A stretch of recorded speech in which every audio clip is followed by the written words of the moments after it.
सत्ता का दूसरा कार्यकाल। और सवाल अभी विपक्ष से। सवाल तो उससे होगा जिसके हाथ में ताकत हो, जिसके हाथ में पुलिस हो, संस्थाएं हो और मीडिया जिसके सामने नतमस्तक हो। सवाल तो उससे होगा ना। हम लेकर आए खबरों का एक ऐसा शो जिसमें सवाल होंगे सीधे, बेलाग और बेबाक उनसे जो सवालों से बचते हैं, जिनके हाथ में ताकत है। बेबाक सिर्फ द लाइव टीवी पर। द लाइव टीवी, सच सबसे आगे। नमस्कार, आप देख रहे हैं बेबाक, मैं अभिसार शर्मा। अब किसान के साथ बातचीत का यही जरिया रह गया तुम्हारे पास। किसान अगर तुम्हारी बात नहीं मानेगा तो अब क्या तुम उसे पिटवा दोगे?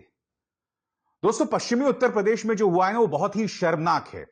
भारतीय जनता पार्टी सांसद और मंत्री संजीव बालियान जो है अपने समर्थकों के साथ शामली जाते हैं और वहां पर बाकायदा भारतीय जनता पार्टी समर्थकों और किसानों के बीच में भिड़ंत हो जाती है, जिसमें कई किसानों को बुरी तरह से पीटा जाता है। सबसे पहले दोस्तों, मैं सुनवाना चाहूंगा आपको इस किसान की आवाज जो कह रहा था कि उसे जबरदस्ती एक गाड़ी में रख लिया गया, वहां पुलिस मौजूद थी, पुलिस ने कुछ नहीं किया और उस किसान को एनकाउंटर कर देने की धमकी की जा रही थी। आप सुनिए इस किसान की आवाज और फिर मैं अपनी इस कहानी को आगे बढ़ाऊंगा। गांव में मंत्री जी आ रहे थे, संजीव बालियान, और इधर सुधीर प्रधान की तरफ से वो आ रहे थे और यहाँ इस पे तिराहे पे आते ही हम भी वहाँ खड़े थे। उन्होंने लाठी चार्ज करवाई। उनकी साथ कम से कम 150 आदमी होंगे, जिन्होंने 8-10 आदमी मेरे ऊपर लग गए और ठा के गाड़ी में गिरा। लट मारे, यहाँ मेरे ऊपर रिवॉल्वर धरा, तेरा इनकाउंटर करेंगे। लेकर गाड़ी में चल दिए। अगर मेरे सिर की डॉक्टरी करवाई जा तो इसमें देख लियो कितना सोचा लिखेगा। दोनों तरफ से मुक्के और वे कुछ ले रहे थे, वे बराबर चलते रहे। उसमें पुलिस वाले भी बैठे हुए थे। पुलिस वालों ने उन्हें नहीं रोका, मैं उन्हें रोकता रहा। मगर भाई गलती तो बताओ, गलती क्या है?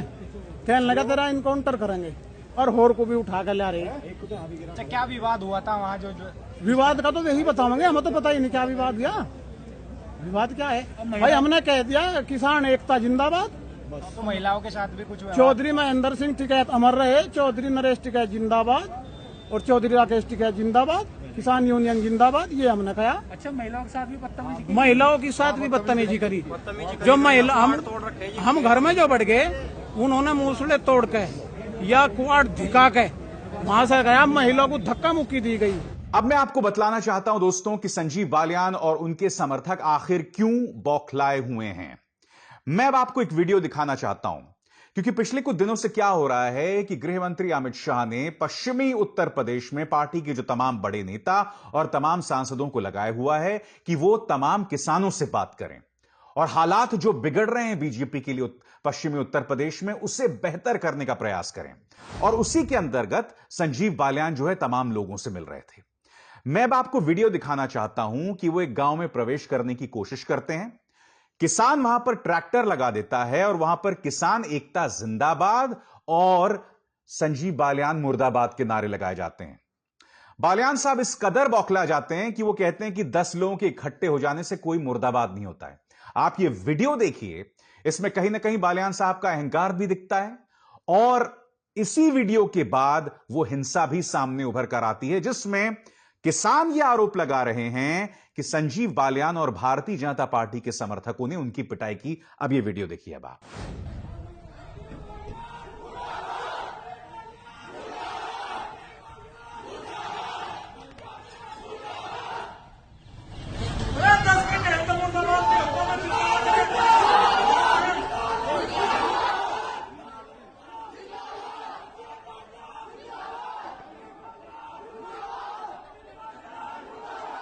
दोस्तों, अब मैं आपको वीडियो दिखलाने जा रहा हूं एक ऐसे आदमी का जिसके चेहरे पर आप साफ तौर पर चोट देख सकते हैं और इनकी नाराजगी को आपको समझना होगा। यह आदमी यह कह रहा है कि क्या हमने संजीव बालियान को इसलिए मंत्री बनाकर भेजा था कि वो हमारी पिटाई करेंगे? क्योंकि अपने आप में बहुत बड़ी बात है दोस्तों।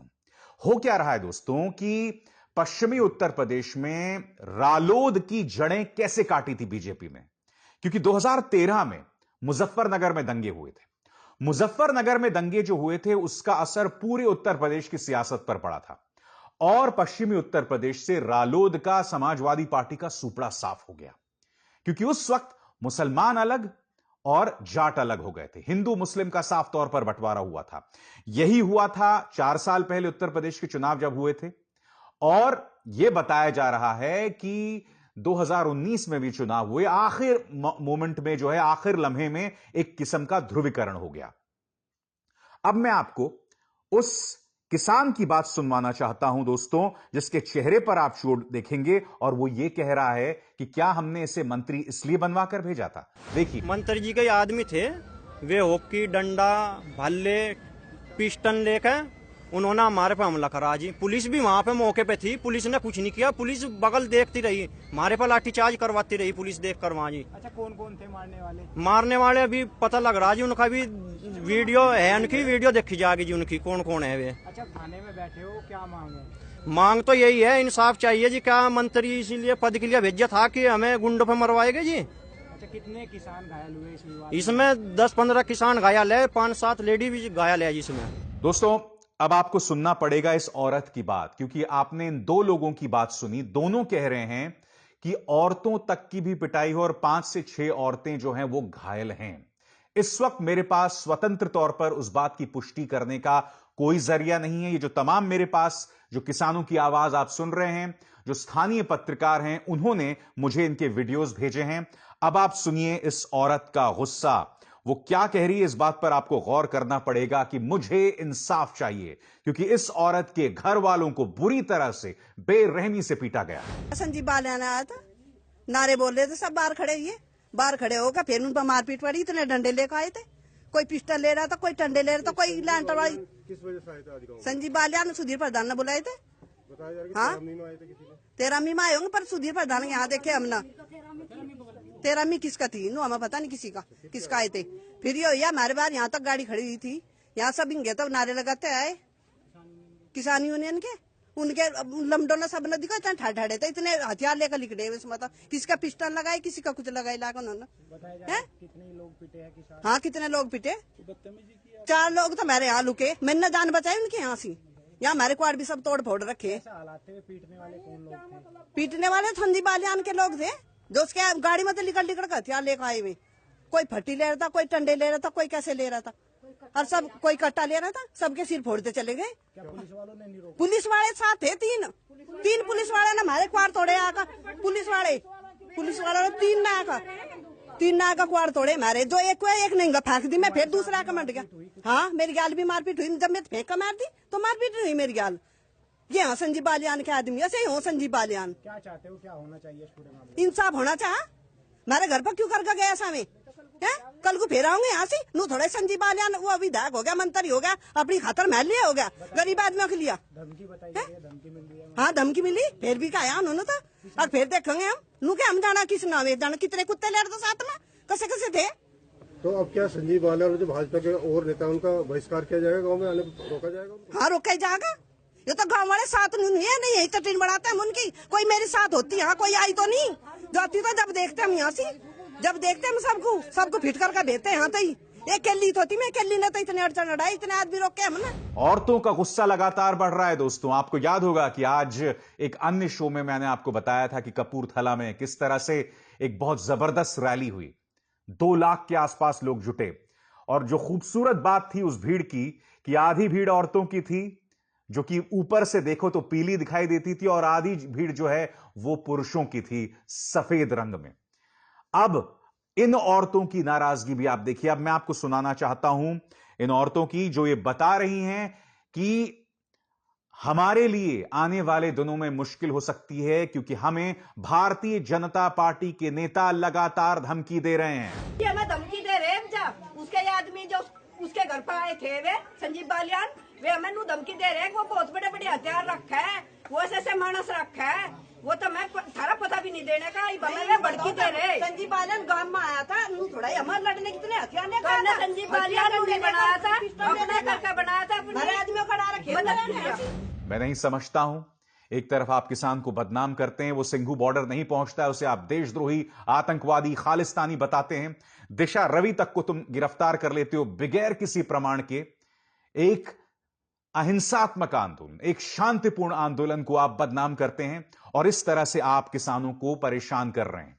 अब मैं आपको बतलाना चाहता हूं दोस्तों, भीड़ में कितनी नाराजगी है। एक सभा हुई उसी मारपीट के बाद, और इसमें आप सुनिए, किसान सिर्फ यह बता रहा है कि हम सिर्फ किसान जिंदाबाद के नारे लगा रहे थे, मगर किस तरह से हमें पीटा गया। सुनिए ये इस छोटी सी सभा का ये छोटा सा अंश। अगर 2 बार उन्हें किसान एकता जिंदाबाद बोली थी और उन्हें उसके गुंडे और हमारे पुलिस वाले साथ में उन्हें पीटते हैं और घर में से यहाँ तक वाड़ तोड़ के एक भाई को गाड़ी में लेकर आए गिर के, अपने घर में अपने भाइयों पे, अपने बुजुर्गों पे, अपने चाचाओं पे लट चलवाता हो और वो कहता हो पकड़ो बहन के लोगों, ये छोटी मोटी बात नहीं है। और वो लोग कहता हूं मैं भाई हूं, इससे हम विरोध कर रहे हैं, पूरा विरोध। मैं यही तो समझना चाहता हूं कि क्या किसान जिंदाबाद के नारे लगाने से भारतीय जनता पार्टी इस कदर बौखला गई? आपको किसान का दिल जीतने का जरिया ढूंढना पड़ेगा, क्योंकि अब तक क्या था कि इनके पास एक आसान सा जरिया था। अब तक एक आसान सा जरिया था कि हिंदू मुस्लिम सियासत करो और 2 फाड़ वैसे ही हो जाएगा वोटर। एक तरफ हिंदू हो जाएगा, एक तरफ मुसलमान हो जाएगा, जीत आपकी। मगर अब जब किसानों के मुद्दों को संबोधित करने की बात आ रही है, तो आप भारतीय जनता पार्टी के तरफ देख सकते हैं कि इनके पास कोई प्लान नहीं है। ये पूरी तरह से बौखलाए हुए हैं और उसी बौखलाहट में वो इस तरह की हिंसा कर रहे हैं। दोस्तों, मैं आपको हरियाणा का एक वीडियो दिखाना चाहता हूं और इससे कांग्रेस ने एक बड़ा मुद्दा भी बताया है। यहां पर बीजेपी नेता, पार्टी अध्यक्ष और केंद्रीय मंत्री और तमाम सांसद मौजूद हैं और यहां पर उनसे सवाल पूछा जा रहा है कि भाई किसानों को बहकाने के लिए हम क्या करें, क्योंकि किसानों को मनाने का हमारे पास और कोई मंत्र नहीं है, तो हमें बताइए कि हम उन्हें कैसे बहकाएं। हरियाणवी बोली है, आप में से कई लोग समझ नहीं पाएंगे, मगर इसका मकसद यह है, वो ये पूछ रहे हैं कि हम किसानों को कैसे बहकाएं। सुनिए दोस्तों।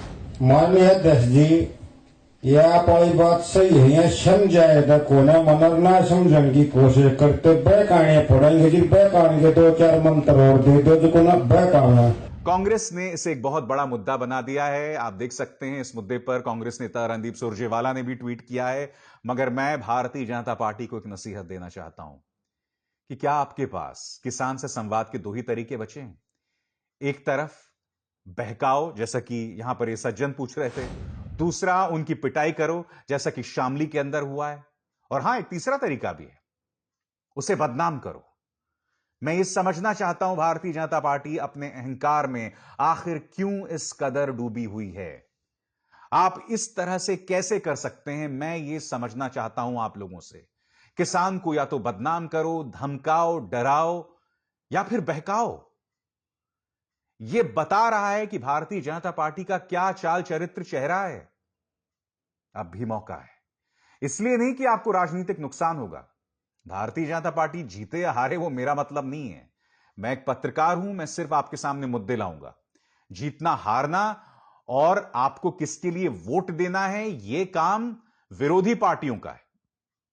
मैं सिर्फ बीजेपी को यह नसीहत देना चाहता हूं कि अगर आप किसान को इस तरह से बदनाम करेंगे तो आप देश को अराजकता की तरफ ढकेल रहे हैं। आप देश को ढकेल रहे हैं एक ऐसी अनिश्चितता की तरफ जहां आप अन्नदाता तक को बदनाम कर रहे हैं।